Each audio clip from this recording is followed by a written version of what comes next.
Good afternoon. It's 3:15 on Monday, November 18th, 2019. I'm Kalinda Lee, Vice President for Historical Interpretation and Community Partnerships at the Atlanta History Center, and I'm here with Sue Verhoff, Director of the Atlanta History Center's Oral History Program, conducting an oral history with Jessica McLaughlin Gauthier. Ms. Gauthier has graciously agreed to be interviewed as part of the Atlanta History Center's partnership with the Inman Park Neighborhood Association. Yes. Thank you for being here. Thank you for having me. So you were born in New York, Yes. but you grew up in Atlanta. Mm-hmm. Please tell us a little bit about what brought your family to this area. Sure. My parents are Southerners. They grew up in northern Florida, and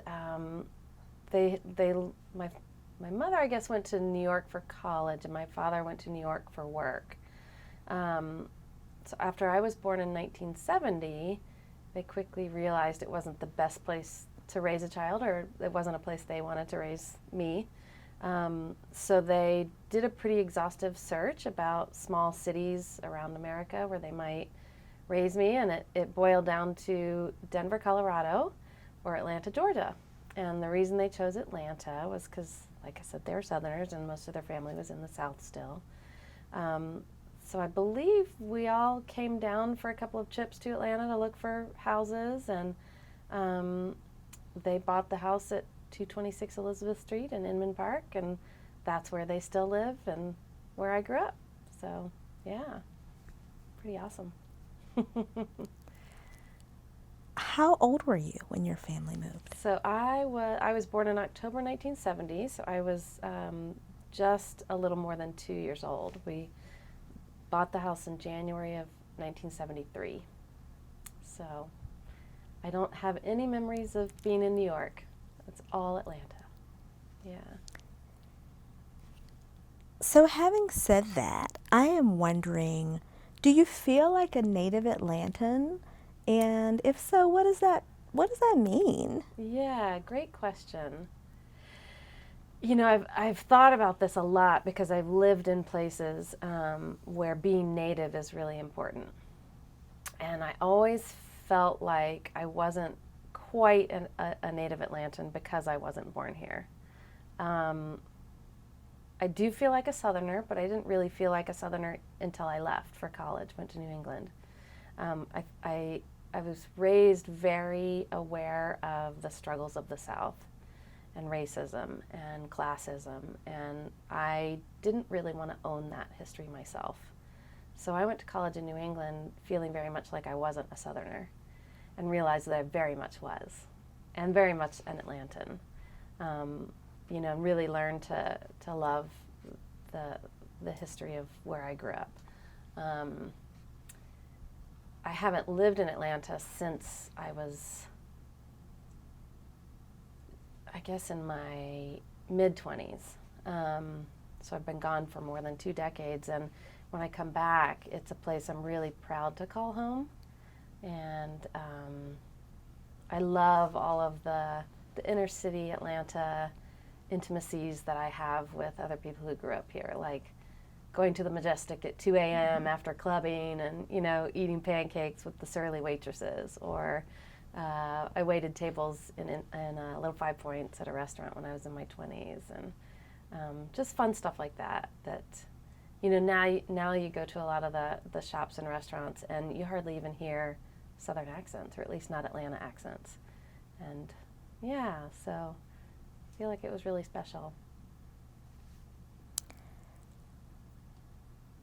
I'm intrigued by you speaking about going to New England and realizing that you were a Southerner and embracing that. Mm-hmm. And I'm wondering if you could dig into that a little bit more for us. What specifically do you think characterized being a Southerner for you?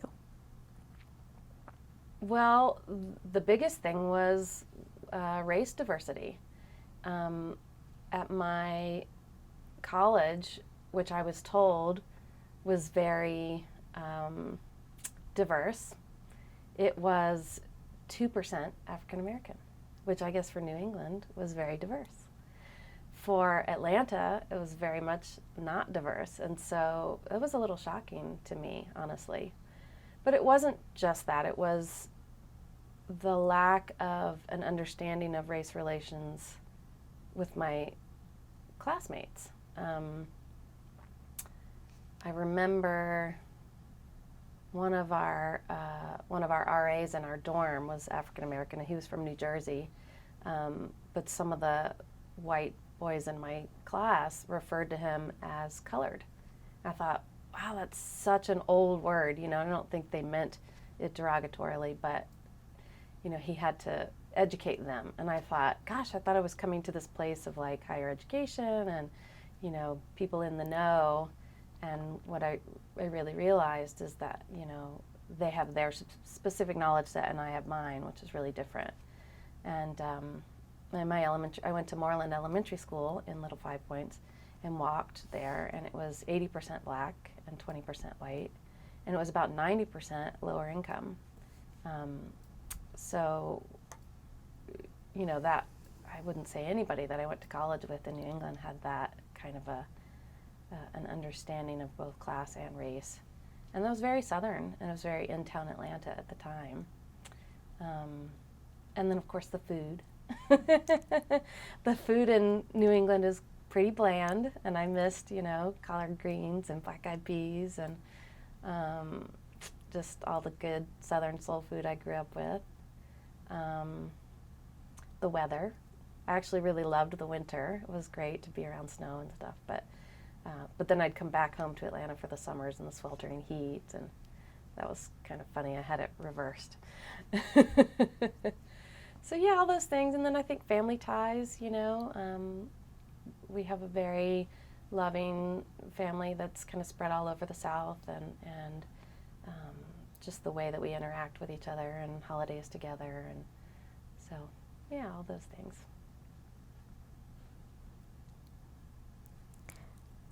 Another thing that you said about feeling connected to this place was, you said, I think the way that you put it was that you really love the intimacies that connect you to other people who are from this place. And I'm wondering if you could say a little bit more about that, both from your childhood and young adulthood. Okay. Let me think about that.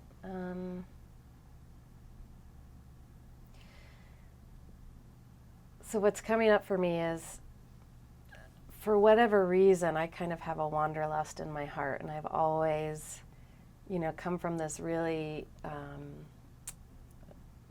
warm and loving, nurturing grounding, and like spread my wings and gone out in the world. And one of the first times I did that was to go to a high school that was not close to Inman Park. I went to North Fulton High School in Buckhead, and that was kind of my first experience of being around kids that went to a different middle school and went to different elementary schools and were in a different part of the city and had different experiences than I had.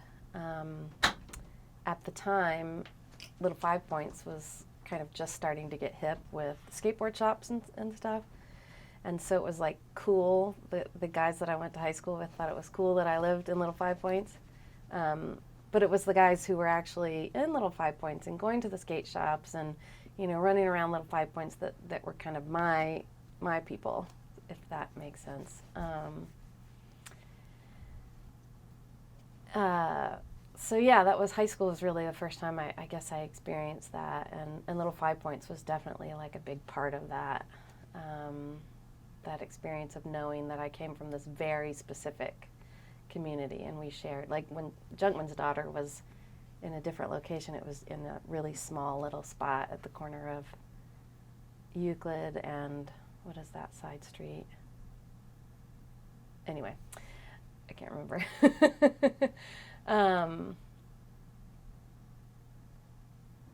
And most of the kids I grew up with went to Grady High School, and there's actually even there's a specific accent that I can almost pick up on that's like very specific to Inman Middle School and Grady High School and kind of this little part of downtown Atlanta. from when I was growing up. It's got a little bit of that kind of 80s or 70s skateboard, you know, kind of, and punk was a big thing then, and new age, you know, music, and yeah, I'm kind of not really being able to put my finger on what it is, but it's just so familiar to me, and you know, I can still see people that grew up with me back then, and maybe they weren't even close friends then, but now it's like we have this understanding of where we came from. That's really nice. So yeah, let's go back kind of in some chunks, if you will, developmentally. So if you could think back about your early childhood, and so maybe like preschool and elementary school period, more or less, tell me what the general kind of feeling culture was like in the neighborhood, whatever you can remember. Yeah, that's really easy. It was a lot of young families that were really gung-ho about renovating these old homes. That's what my parents were doing. Our house was constantly under renovation.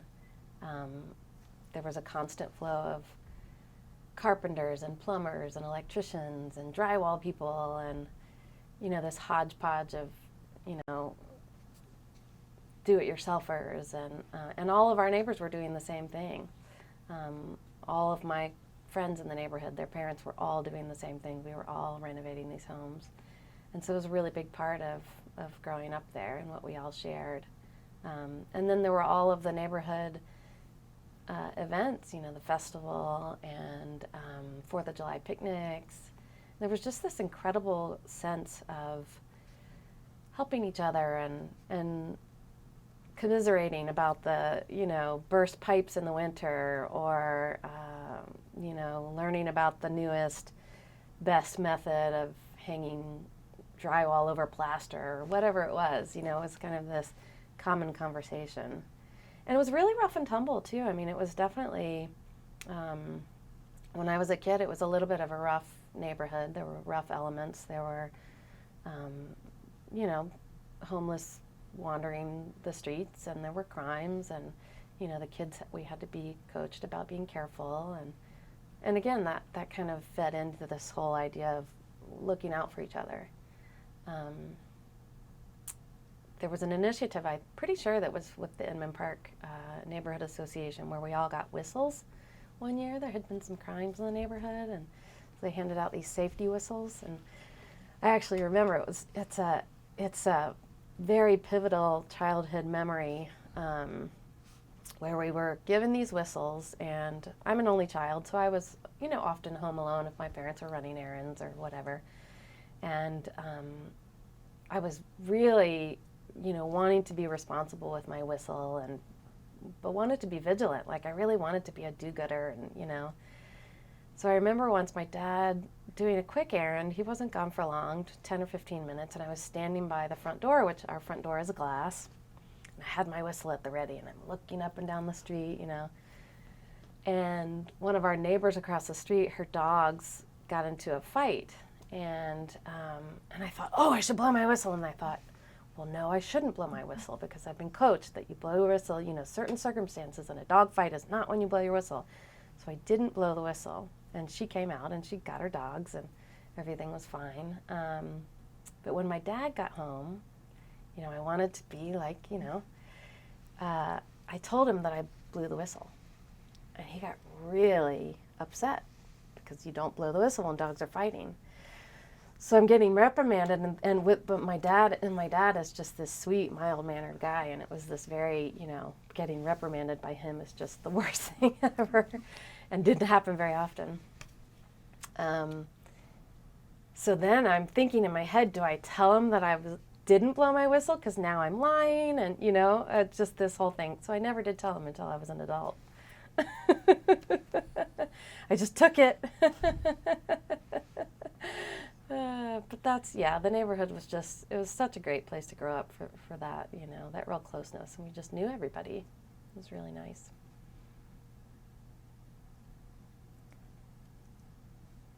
One of the things that you mentioned in passing as you were describing your young childhood in the neighborhood were events. Yes. And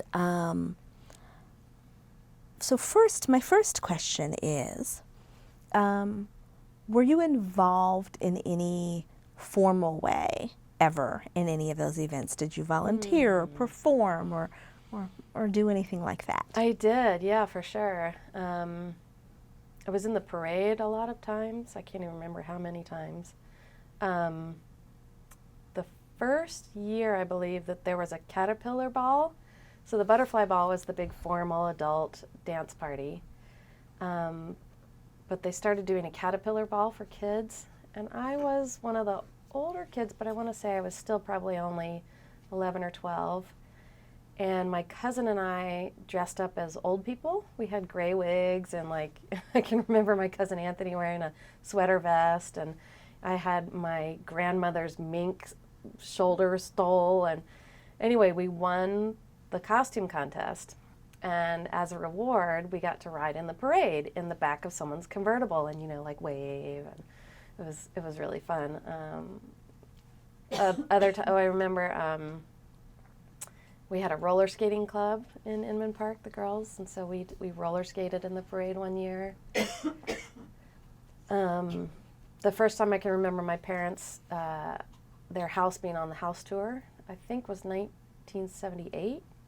They could probably verify the date, but so it was my job to kind of be there and be one of the house tour monitors. You would rope off certain rooms and make sure that people weren't coming in and out and of rooms they weren't supposed to. When I was older, I was in my early 20s, I had a booth in the arts festival part of the festival, Arts and Crafts Festival. Actually, I was starting my own business and had a booth that, I did decorative painting in people's homes. And I thought, I'll have a booth in the Inman Park craft fair to kind of advertise my services. And so, every year I was, very involved. And one of my favorite, I was just remembering this yesterday, one of my favorite things about the festival in the early days was, I want to say it was actually the Sunday night after the festival wrapped. Organizers would all go to, it was the basement of the Methodist Church in Inman Park, and there would be a slideshow. Or maybe it was a week later, but anyway, there'd be a slideshow of the festival. And so it was like this fun recap, and all the neighbors would be there, and we would laugh at funny photos. And, as a kid, of course, I was always looking for the photos that I was in. And that was one of my fondest memories of the festival. That sounds fun. Yeah. I'm going to pause. Sure. Sue, we're getting some really good stuff. There's a lot of movement and all. On camera. So Jessica, you were talking about all the ways that you were really involved in the life of the community, even as a child. Yeah. And I find that really interesting. And I wonder if the kind of can-do spirit that you describe in the neighborhood had an impact on that. Do you think that it was really a formative kind of way of looking at things for you? I think that families that gravitated to Inman Park to raise their children there kind of were all of a similar mind. I feel like, I don't want to say politics exactly, but a philosophy of life that is inclusive, and that includes all generations. Kids were very valued. We were treated like equal members of families and of our community. I never felt talked down to or treated differently by anybody in the neighborhood. It was a very very equal rights on all kind of levels, sort of an upbringing. So absolutely, the neighborhood had a lot to do with that. Yeah. So I was having fun listening to you talk about your early childhood. So I want to jump forward a little bit. Okay. And learn a little bit more. You began to talk about this, but to learn a little bit more specifically about your high school years and what that felt like in the community where you were growing, right? But also the community was changing and growing. Yes, yeah, it was. So let's see, after I went to Moreland Elementary School in Little Five Points, and then I would have gone to Bass High School for middle and high school, but it closed. So I went to Inman Middle School in Virginia Highlands. And then I made a conscious effort to not go to Grady High School, where most of my peers went. I went to North Fulton in Buckhead. My parents are educators, and my grandparents were educators, and so I grew up with this notion that, that I wanted to go to college, and that higher education was, unparalleled in New England. Like, that's really where I wanted to go. So I kind of had my sights on going to college in New England, and so I chose to go to a public high school that had the best test scores and the best reputation in Atlanta, and that was North Fulton, which is now closed, sadly. But it had a magnet program for international studies. But it was a 45-minute drive from Inman Park. So my parents were very supportive of that decision, but it took a little doing to get me there. So I had a friend in Candler Park who was also going to North Fulton, and next door to her lived a teacher who taught at North Fulton. So my father every morning would drive me to Candler Park to her house, and then the teacher would drive us to school. And then I went to ballet school at the Atlanta School of Ballet in Buckhead, so I would walk to ballet school, and then either my parents or another neighbor would carpool us back down to Inman Park. So yeah, I both felt very, like kind of an outsider at North Fulton, sort of like being in a foreign land. It was a little bit of an excitement for me to be around new people, and again, it really took kind of leaving Inman Park and Little Five Points and the whole culture around inner city Atlanta, and going to a school in Buckhead to really appreciate those places I had come from. And kind of, it's definitely where I grew up is more artsy and gritty and much more kind of inner city than Buckhead, which was more upper class, even at the public school. Great people, and I made lifelong friendships there. Don't get me wrong, I loved it. I really loved it, but it was definitely different. And the community of Inman Park, it was changing. By that point, a lot of the homes had been renovated, and so when homes would sell, they, people moving in were more moneyed than those of us who had moved in the 70s. And so it started to change a little bit, but it was still, most of what I remembered. I was babysitting at that time, so I got to know some of the younger families with younger kids, but through babysitting. Yeah, I don't know if I answered your question.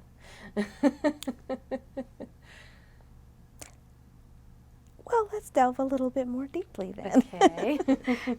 There are two things that you brought up that I'd like to explore. The first is you talked about deciding to come to or go to school in Buckhead for an academic program, and that you formed friendships there, right? As most high schoolers form friendships around their school community, and you were taking ballet as well. Did a significant part of your social life continue to revolve around Inman Park? And what did that look like, if so? It didn't really. The friends that I made in high school were more who I hung out with.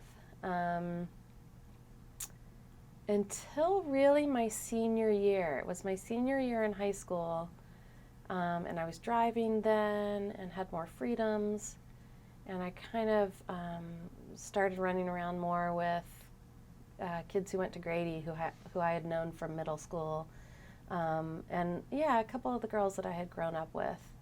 And I'm not really sure why that was. Maybe the luster of the Buckhead friends had worn off a little bit, or the differences that we had were maybe more exposed.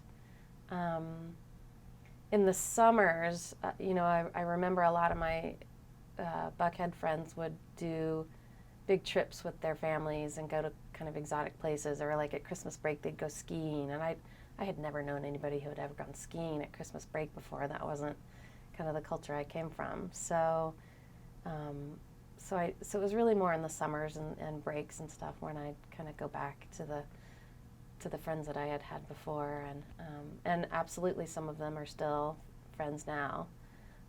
Kind of collected friends at every stage from every place. Yeah. I think because I'm an only child, I always had friendships with adults in the neighborhood. I was raised by very adult parents, and always felt at ease with adults and talking to adults. So that certainly never changed. They were always really supportive and curious about what my life was like. And I just felt like I was raised by a whole neighborhood, really.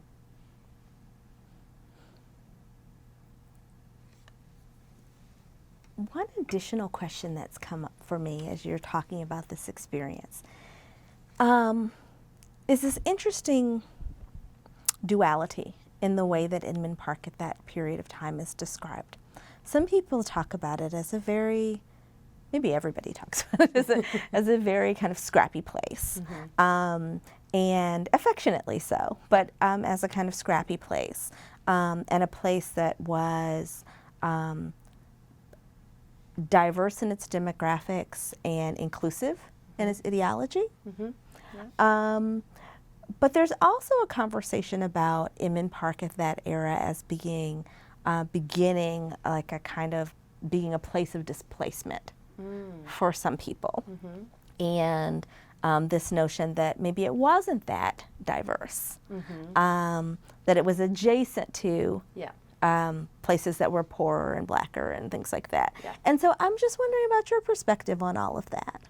Well, I think you hit the nail on the head. I think the people who are kind of creating the neighborhood again in the 1970s and restoring these old homes, everybody I knew was white, and from a certain class, certainly middle class.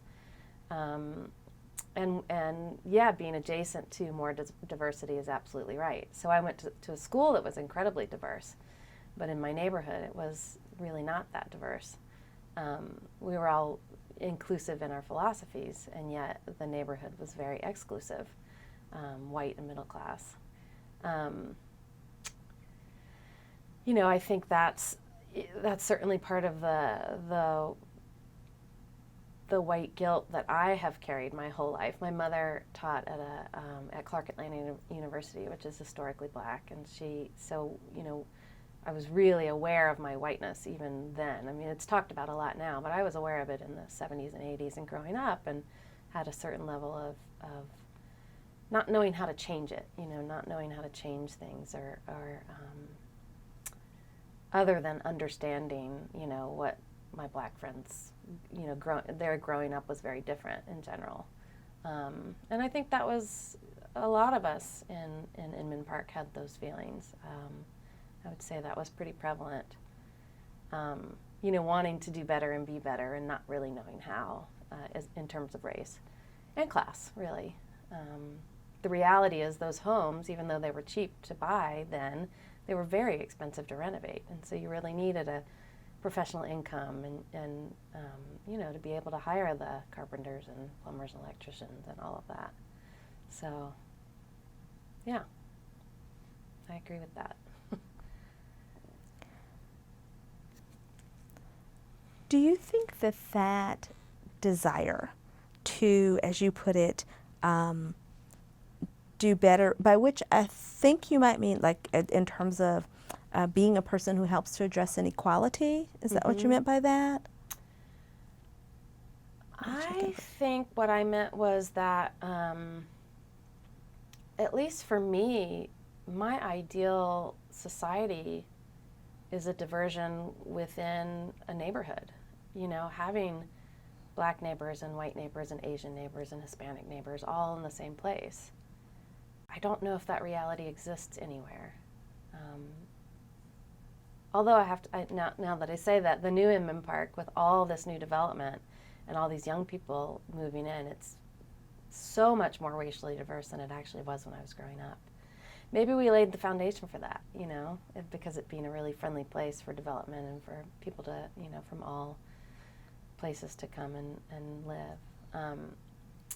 One interesting thing about my parents' house was that when they bought it, it had been broken down into 7 apartments. It was built as a single-family house in 1908, but broken into 7 apartments. And when they bought it, I think there were 1 or 2 tenants that were still in a couple of the apartments. And so as they slowly started to turn the house back into a single-family house, they kept 2 of the apartments. It's still a triplex. And in there's a small studio apartment on the first floor of their house, what would have been the original parlor, the front parlor of the house. And for years now, they've had kind of a rotation of Muslim women. So there's now been 3 of them in a row. The first one was a white Muslim woman, and then Middle Eastern Muslim woman, and now a black Muslim woman living there. So, it's changing. It's that's actually the actual diversity that I think we wanted is happening. Yeah. I'm going to come back to that thought. But first, as we're moving through your life, you said that you left Inman Park first to go off to college, Mm-hmm. but you talked about being in Atlanta as a young adult. Mm-hmm. So you came back after college? I did, yes, yeah. So how long were you back? Let's see. I graduated college in 1992 when I was 21 years old. Moved back into my parents' house, and then into an apartment in Inman Park. And moved around a little bit, but pretty much stayed in Inman Park in apartments. And I lived there until I moved to Colorado in 1997 or 8. So that was the last time I lived full-time in Atlanta. Yeah.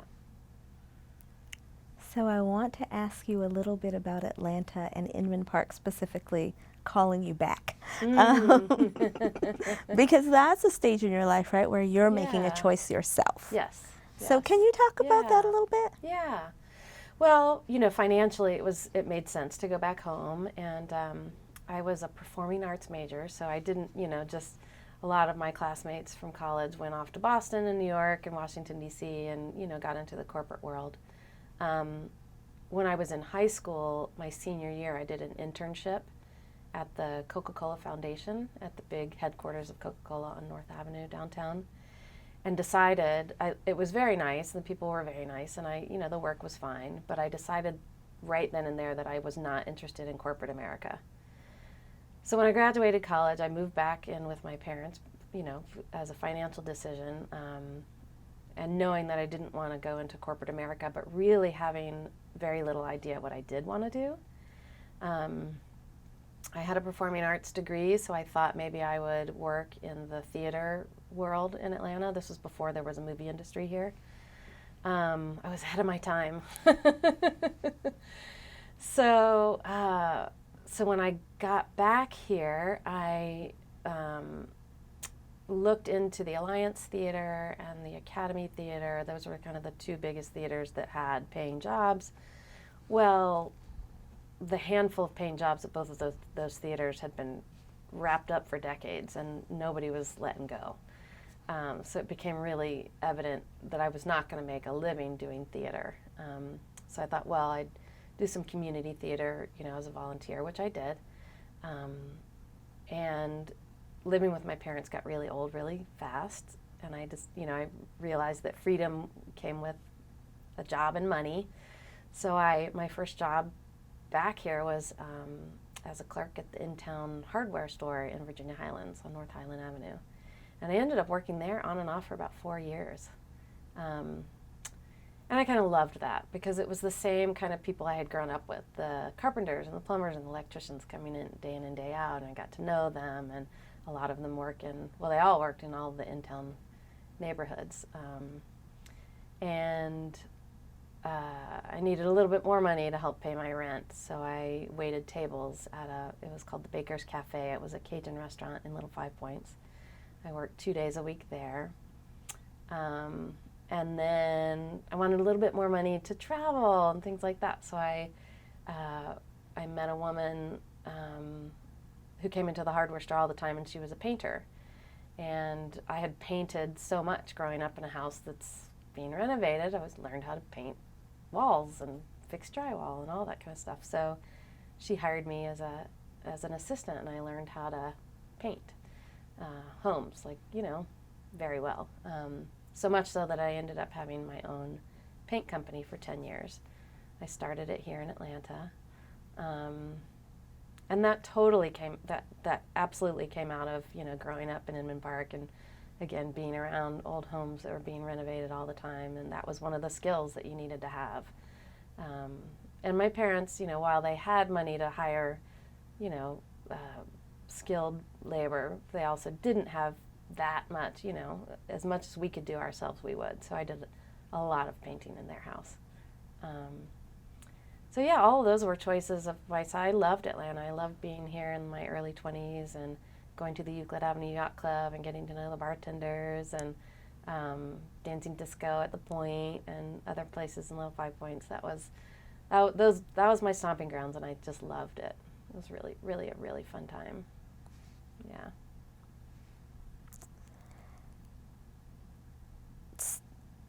So, in your life as a resident, as an artist, as a neighbor, are there iconic places and people in Inman Park that really come up for you, particularly in your young adulthood?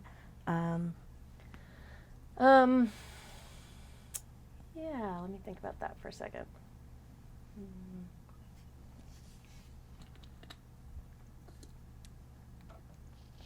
I mean, the iconic place was Little Five Points, and several businesses there that really, I think, made an impact on the neighborhood and on me. There was a Little Five Points pub that I remember as a kid going and having burgers with my parents. There was, when I was older in my 20s, that same location became the Point, which was a kind of a dance club. The Star Bar, which was next door to the Bond Credit Union. And the guys that owned that were plumbers, so I knew them from working at the hardware store. And they had rockabilly bands, so I learned all about rockabilly going to that bar all the time. Actually, the Bond Credit Union, it was actually ended up being, kind of a central point of both my father's life and mine. I understand that it was kind of created around the community. And because my dad's a property manager, he had a lot of different accounts. And so going to the credit union often was one of his work chores. He taught me to kind of monitor his management business when he would travel. So that period when I was back here in Atlanta in my 20s, I would go to the credit union and deposit his rent checks and, get to know the tellers. And again, that was just this incredible community organization where everybody knew you.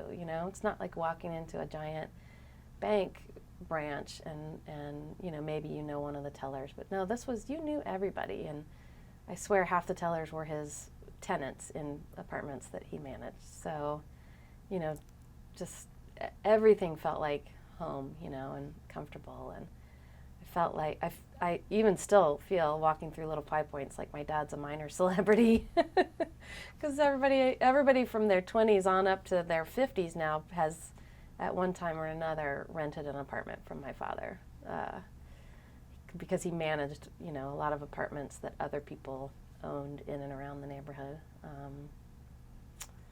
what else can I say about that? So yeah, maybe he's the celebrity that I he's the neighborhood celebrity. Um, One of my dear friends, Annika Bender, her father, Don Bender, they actually lived in Candler Park, one neighborhood over, but he was one of the commercial movers and shakers in Little Five Points. He owned the building, I believe, where the pub was, the Little Five Points pub. And then in Inman Park itself, gosh, there were John Sweet, of course, who was our next door neighbor. I babysat his kids and, helped poster the neighborhood when he ran for city council. My mother was always really involved in politics. I remember we had several political parties at our house, fundraisers, I guess they were. When Sidney Marcus ran for the mayor of Atlanta, we had a big garden party for him.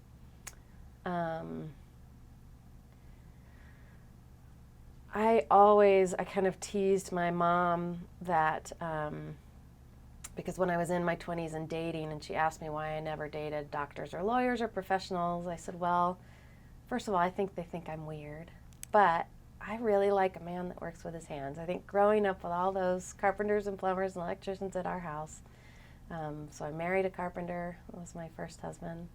And yeah, I mean, again, just huge impacts on my life, all of growing up in Inman Park and the way that we lived our lives. Yeah.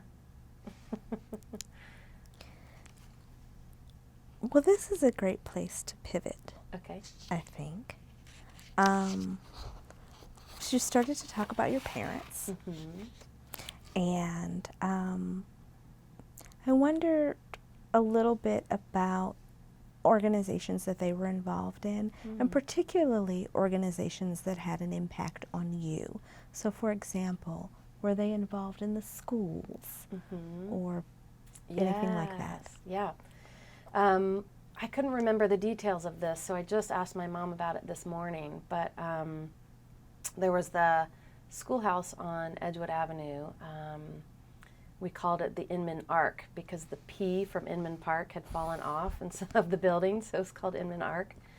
And there had been a Montessori school there that I went to, I think, just for a year when I was 3, so when we first moved from New York.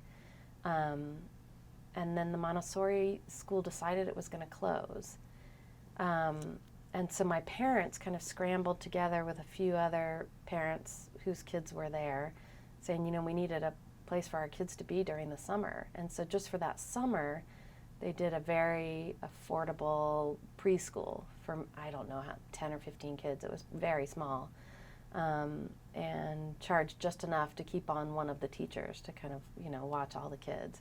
Because there was a playground in the front yard, and this school, I don't know if it was originally built to be a schoolhouse, I'm not sure.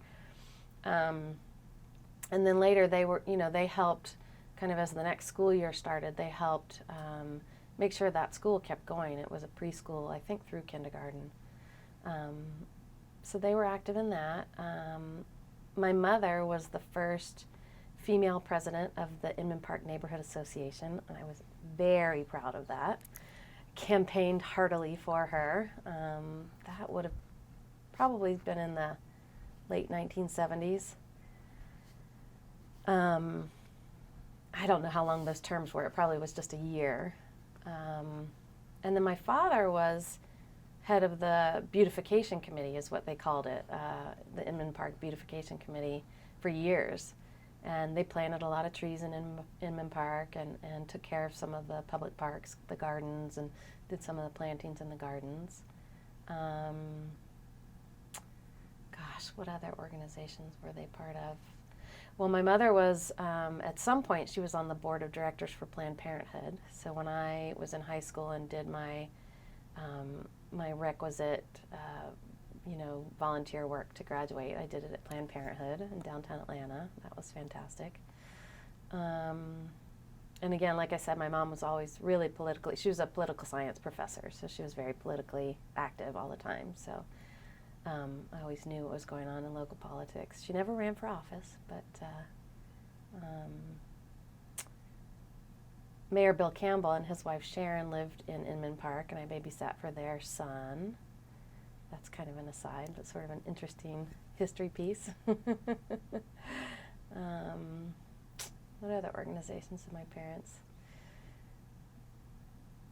You know, I feel like the Inman Park Neighborhood Association was just always a big part of our lives. You know, just whether they were on committees or not, they were always very involved. And the neighborhood people knew that they could count on them to be involved. They were very, civic-minded people. Yeah. So speaking of civic engagement, as we've been talking to people from Inman Park, sometimes people talk about organizations, and a lot of times people talk about activism, whether within organizations or not. Yeah. And so they talk about things like the downzoning efforts and the road fight. Yes. And the trolley barn restoration. Yeah. And so I wanted to know if you have any recollections of your parents' engagement or even your own in any of those things. Yes, I'm so glad you reminded me, because I have a great story about the road fight. The road fight was a big deal in our family, and we were all very much engaged in it. You know, picketing and parades with signs and placards, and I don't remember how long it went on. It felt like a big chunk of my childhood, you know. You know how time is when you're younger. It seems like, you know, it's a lot longer than when you get older. So there was, it was in the winter. I want to guess it was in February, and I was in high school. I was probably a freshman in high school. So as I told you, I went to high school in Buckhead, so getting home in the afternoons was quite a trek. So I usually didn't get home till 4:30 or 5 or even 5:30. And I remember walking home from the Inman Park MARTA station, and I had forgotten my house key. It was very unusual that my father wasn't home, but usually if he wasn't home, he was running a quick errand. He worked as a school teacher, so he was usually home, you know, by 3:30, 4 in the afternoon. So I didn't have my key, and he wasn't home, so I sat on the front porch, and I had, you know, in my coat and hat and gloves and, you know, my school bag, and just waiting, you know, when can I get in and get a snack? And I'm waiting and waiting and waiting. He's not showing up, and it was unusual, and I was getting colder and colder and colder. And, you know, it didn't occur to me to go to a neighbor's house or anything. I'm sure I could have, but I was kind of shy, and so my thought was, how do I get warmer? And I was walking around the house and knocking on all the doors, and nobody was home. It was really weird. It was starting to get dark. So there was a table on our front porch that for whatever reason had a big heavy quilt draped over it. So I crawled under the table and thought, oh, I'll just wait for my parents to come home. Because of course, no cell phones, you know, that, right? So waiting. Finally, someone comes walking up the front stairs, and I peek my head out from under the quilt, and it's a neighbor from across the street, and he said, Jessica, there you are. Your parents have been calling the house phone, and they're so worried. You know, what are you doing on the front porch? I said, I locked myself out. I don't have a key. And he said, well, your father's in jail. You better come with me. And I was like, what? You know, what happened? So it turned out that there was a demonstration in a park in, I think it was one of the little parks on Ponce de Leon, but it had to do with the road. And he just got a wild hair and climbed a tree that they were about to cut down, and said, "You're not cutting this tree," you know. And you know, he's got some funny stories about being in the tree, and you know how they were talking to him and all that stuff. But anyway, they hauled him off to jail, and so of course my mother had to go and bail him out, and John Sweet also went to bail him out, because John was an attorney and our neighbor, and he might have been there also. So yeah, that's how I got locked out when my dad was climbing a tree to save it. Oh, that's what it was. They arrested him for breaking branches in a tree that was public property, in a tree that they were trying to cut down. Hilarious, right? Yeah. Yeah. So yes, the road fight was really, really big in our family. John Sweet later got my dad's arrest records and blew them up and made them into a piece of art for me. That we still have, of course, yes. I love that. I love that. It's like a big old extended family. Yeah. Um, well, obviously the road fight was a big issue facing the community. I'm going to turn forward a little bit and ask you what you think are the biggest issues facing the community now. Well, I just yesterday visited with a neighbor friend, Andy Rhodes, who I met when I was in my 20s, and he has lived in a couple different houses in the neighborhood, and it's traffic. Traffic is really, the population of the neighborhood with all of the new development, it's more than doubled. It's probably tripled or even quadrupled. So that's a big issue. My parents really don't talk about issues. They're both very positive minded, and they're both they both know that life changes and the world changes, and it's better to embrace those changes than to complain about problems. So there may be more problems that I'm not aware of. I know at one point infrastructure of sewer systems and water was kind of an issue, but I think that's really citywide. Lake Avenue used to flood terribly in heavy rains. It may still. That's right at the base of our block. It's actually, the neighborhood I think is safer, street crimes, than when I was a kid. Another story you might be interested in, it's from my childhood, if I may digress a little bit, just about the seedy side. So the house next door to us also had an apartment in it, and there was an older white man who was living there.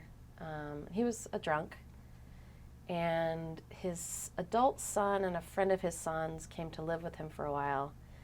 And I was probably 10 or 11, and I heard a gunshot. And I was watching the Dukes of Hazzard, and I thought, well, they're in a car chase right now. There's no gunshot. So I went running to the front door again, which is a glass front door, and looked out, and I happened to see the father, holding his stomach, running down the block, and the son's friend threw something into the bushes, which we later was probably the gun, and jump in his car and drive away. Several neighbors called the police, and the police came. Well, I was the only witness, so the police interviewed me, and it was really an interesting experience to have when you're that young. The father ended up, going down to there was the Austin Avenue Buffet, which was a bar that was down on Lake Avenue, and he stumbled into the bar, and someone got him an ambulance, and he didn't die. He was okay, and he didn't even press charges apparently. But that's how it was seedy. It was definitely, when people say, like, it really was. And now, now there are so many bars and restaurants around my parents' block, but it feels safe, and I think the occurrence of crime is a lot less because there are people around all the time. When I'm home visiting, I stay in my old bedroom, which is on the street side of the house, and I was definitely kept up Friday night by people walking by, to and from the bars, and those little scooters that are around the neighborhood. I understand that's a problem. But I kind of like a lively. If I tried to live in that bedroom full time, it'd probably be more of an issue, the street noise and stuff. But it's kind of exciting for me to come back to the city and experience those changes. Yeah, and I know they enjoy walking to the market and, being able to walk to restaurants and right in their neighborhood. That, it never was that way. So that's, it's kind of like the city came to them.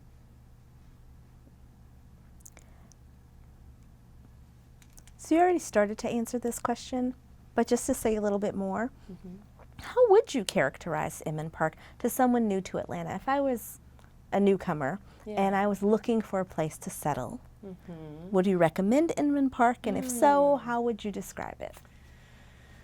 Boy, let me think about that. I think in terms, I work as a realtor, so I think in terms of real estate and about the homes and the actual physical presence of the neighborhood. So I would describe it as it's an elegant turn of the last century neighborhood with these beautiful old Victorian homes that were renovated in the 70s and 80s, and probably renovated again in the 2000s, most of the homes. It's very expensive. But I think it's definitely a place for someone who appreciates art and crafts, architecture, and enjoys being, in a vibrant. It's very vibrant. It's very, very lively, and it's still very involved. I understand that neighbors, still. I mean, the festival still happens and other things, other events. But it's also now got this huge youth population, 20s and 30-somethings, and lots of apartments and condos. And yeah, I guess vibrant is really the word I would use. Yeah. Yeah, I don't know if that answers your question.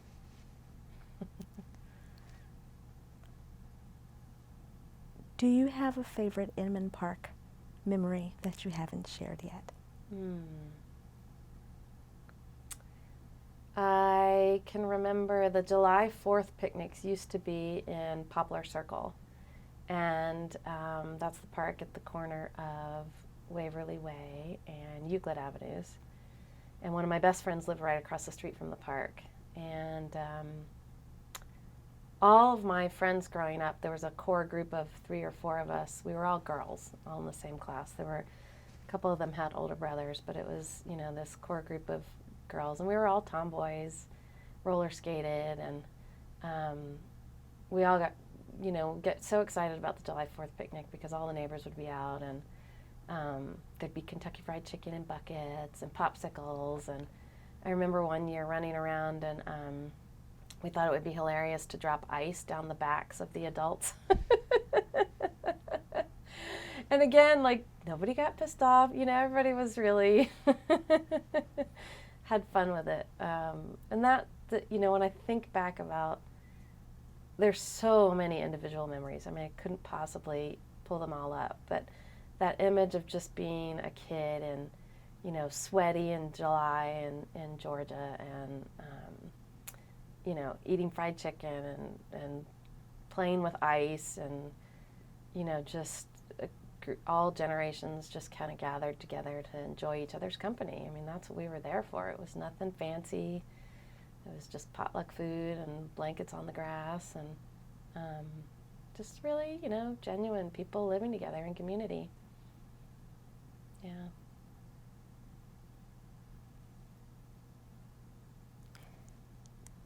Is there anything that you feel is important to share as part of this interview that I have not asked you? Let me think about that for a minute.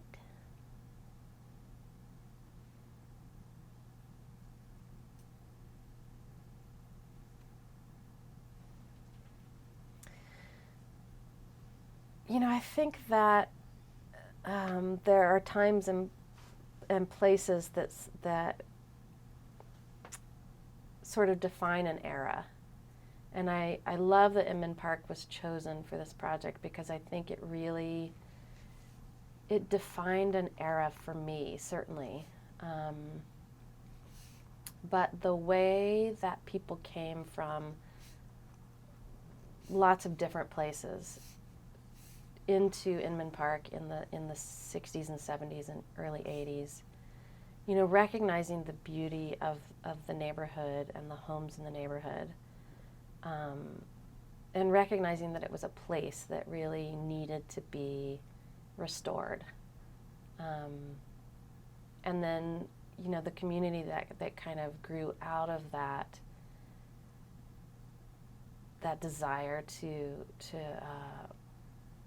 keep the art and the culture of the neighborhood alive, of the homes. I mean, it really is the homes are the foundation of it all. It's something that's hard to replicate, As an adult, as I've moved throughout the world, I've tried to recreate it because it was so magical. Just that balance of community and love and support and art and hard work and civic mindedness, all of that, it's been really hard to recreate. I've lived in Denver and I live in Hawaii now, and I've come the closest to recreating it in Hilo, Hawaii, which is a really small town, just 50,000 is our city, and I live in an old house that I'm renovating, and all my neighbors are renovating their houses, and we're all do-it-yourselfers, and yeah, I just think Inman Park really, it was just magical for me. Definitely, that's what I wanna, how I wanna end it. Thank you for You're being welcome. so gracious and eloquent and generous with your time. Thank you. It was great. I'm really honored. Thank you. Thank you, Sue.